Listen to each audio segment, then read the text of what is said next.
little reader read along storybook. When you hear this sound, that's your signal to turn to the next page. Come along now and read with me the story called Percy the Parrot Strikes Out. Mrs. Gray was in the kitchen. The parrot, Percy, was in the living room watching a baseball game on television. Percy loved baseball. When the crowd yelled, he hopped up and down and said his baseball words. Strike three, oh, He'd shout, or away a mile, away a mile. sometimes he'd say, Going, gone. It's a home run, folks. Percy was making so much noise Mrs. Gray didn't hear a knock at her door.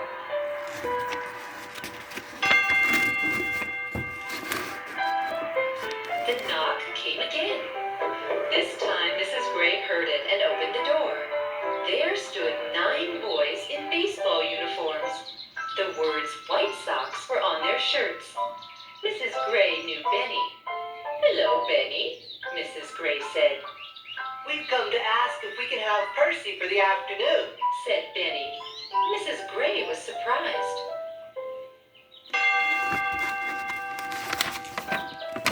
"What do you want him for?" "We need him for our team mascot. Benny said. We're playing the Jets today." Another boy said. They have a dog for their mascot, but we thought Percy would be a better mascot than a dog.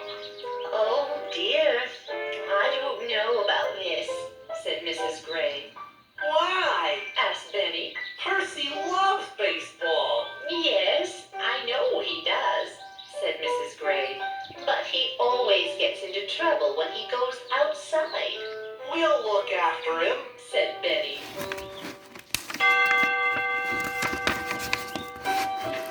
"He'll just sit in the dugout and bring us good luck." Just then, Percy hopped to the front door. Out by a mile, out by a mile. He said. "Please let him come to the game," said Benny. "Well, all right," said Mrs. Gray. "Please make sure he doesn't get into trouble," "Don't worry, we'll watch him," said Benny.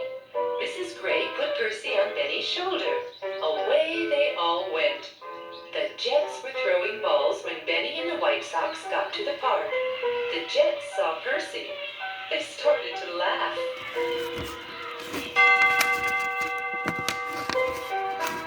One boy called, "What's that? A painted chicken?" "He's our mascot." answered Benny. "He's smarter than your mascot." "Oh, yeah," said the boy. "Here, Wolf," he called. Out of the Jets' dugout came a big dog. He was the biggest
dugout.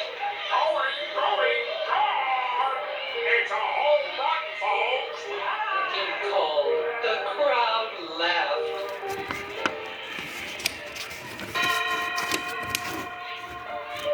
The boy who had hit the home run fell at third base.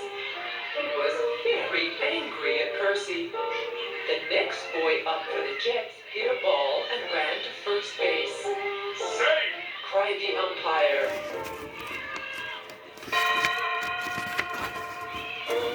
Percy squawked.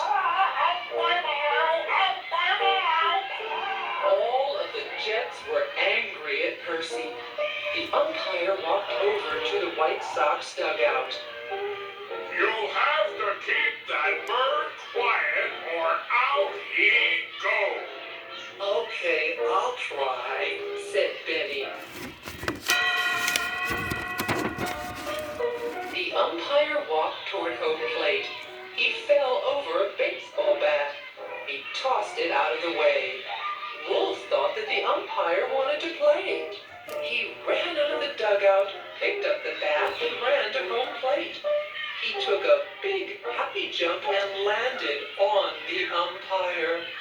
Down went the umpire with Wolf licking his face. Strike three, you're out! Walked Percy, hopping up and down. Get the stork out of here! Yelled the umpire.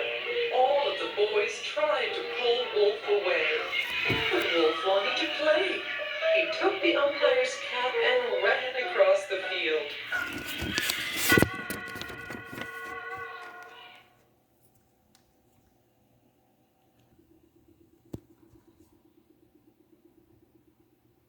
The boys chased him.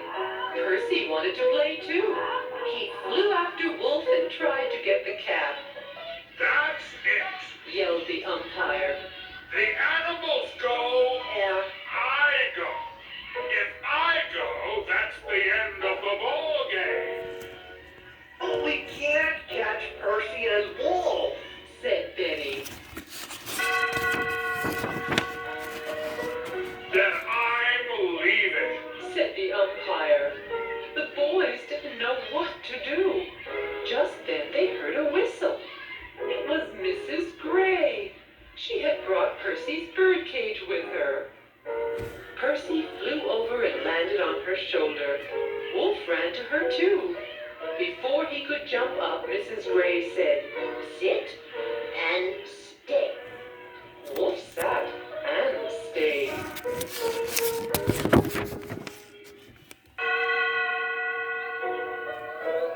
We're glad you came. Said Benny.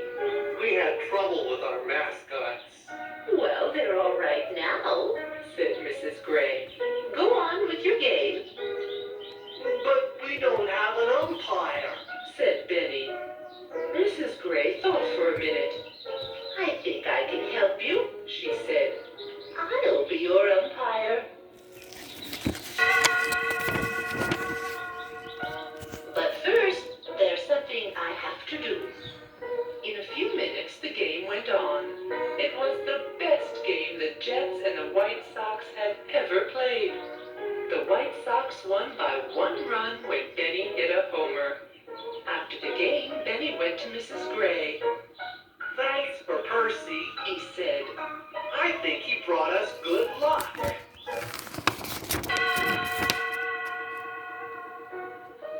I had a fine time too, said Mrs. Gray. But I don't think Percy and Wolf will want to be mascots again.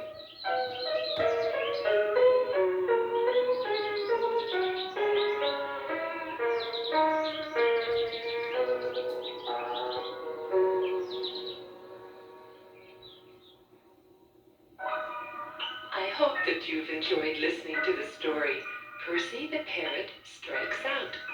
Let's see how much you remember about the story which you have just heard and read. I'll ask you some questions about the story and see if you can answer them. I'll give you a little time between questions for you to think of the answers. Question number 1. What kinds of things Percy do when he watches a baseball game on television? What might he do and say if he were a football fan?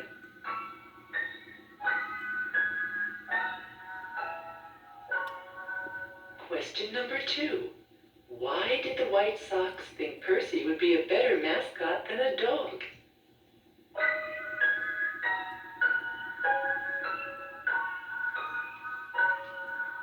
Question number 3. Why did one jet call Percy a painted chicken?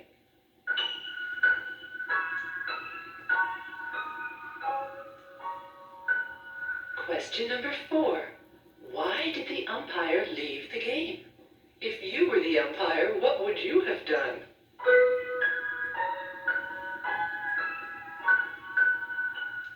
Question number 5. What does Mrs. Gray do to make sure the game is played without any interruption? When do you find this out?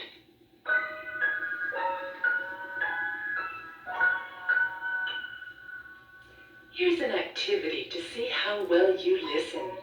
I'll say a set of 3 words, and you pick out the one word that doesn't belong. We'll try this activity with 9 sets of words. Now listen carefully. Here we go. Number 1. Ball, glove, grass. Number 2. Kitchen, house, living room. Number 3. Fish, parrot, robin. Number 4.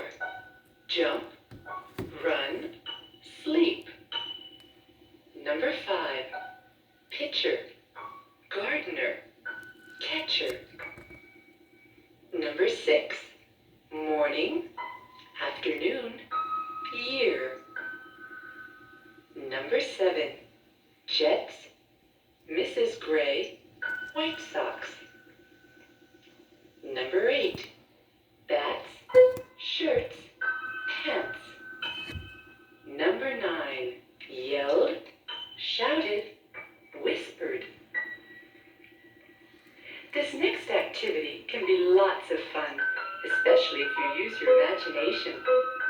Using the title, Percy and Wolf Strike Again, make up a story about the 2 pets and what happens when they become mascots of another team.